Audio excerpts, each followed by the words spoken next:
આજે ચૈત્ર નવરાત્રીના આઠમના પવિત્ર દિવસે નવસારીના પૌરાણિક એવા શ્રી આશાપુરી માતાના મંદિરે દર્શન કરવા માટે ભક્તોનું ઘોડાપુર ઉમટ્યું હતું, જેમાં બ્લડ ડોનેશન કેમ્પની સાથે જ અહીં માતાજીના હવનનું પણ આયોજન કરવામાં આવ્યું હતું।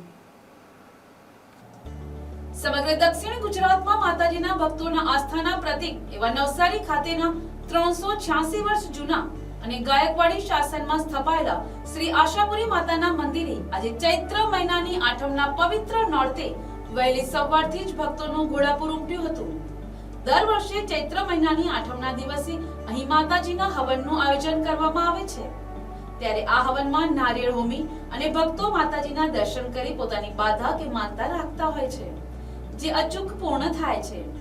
એક માન્યતા પ્રમાણે નવસારી શહેરની બિલકુલ મધ્યમાં આવેલા આશાપુરી માતાના મંદિરના હવનમાં હજારોની સંખ્યામાં હોમવામાં આવતા નારિયેળનો ધુમાડો આખા નવસારીના વાતાવરણમાં ફેલાય છે અને તેને લીધે નેગેટિવ એનર્જીનો નાશ થાય છે।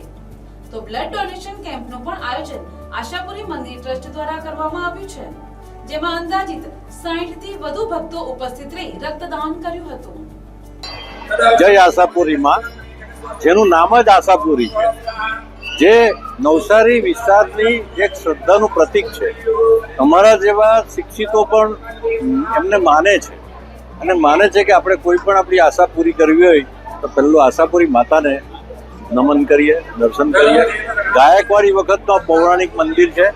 ગાયકવાડીના ટાઈમમાં અહીંના જે મહંતો છે એમને વર્ષાસન મળતું હતું અને આ વિસ્તારમાં આજે તો અહીંયા તમે આવો એટલે શિવ અને શક્તિ, શક્તિનું પ્રતીક આ વિસ્તાર માટે આશાપુરી છે। અહીંયા આવો એટલે 52 પીઠ બધી આવી જાય એવી અમારી શ્રદ્ધા છે। જય હિન્દ।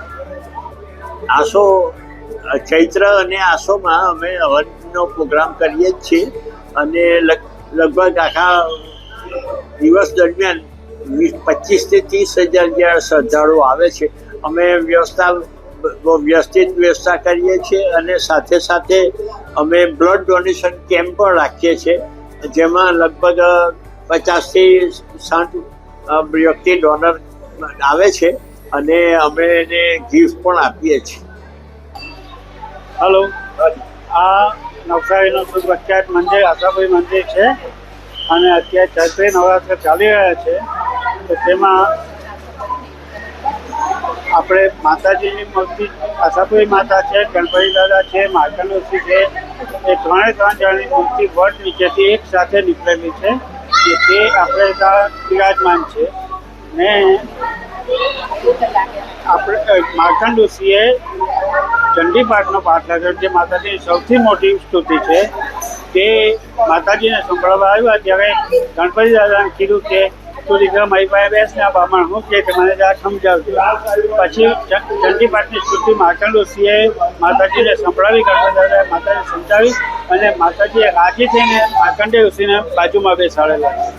એટલે આ મંદિરમાં સૌથી પહેલો ચંડી પાઠ આ માતાજીની સામે થયો છે ને આવી 3 મૂર્તિ કોઈ જગ્યાએ આખા ઇન્ડિયામાં કશે નથી માટે ને અહીંયા ચંડી પાઠનું મહત્વ ઘણું બધું હોય ને હવે તે સ્પેશિયલી ચૈત્રી નવરાત્રિની આઠમ હોય કે આસો મહિનાની આઠમ હોય ત્યાં હવન કરવામાં આવે છે।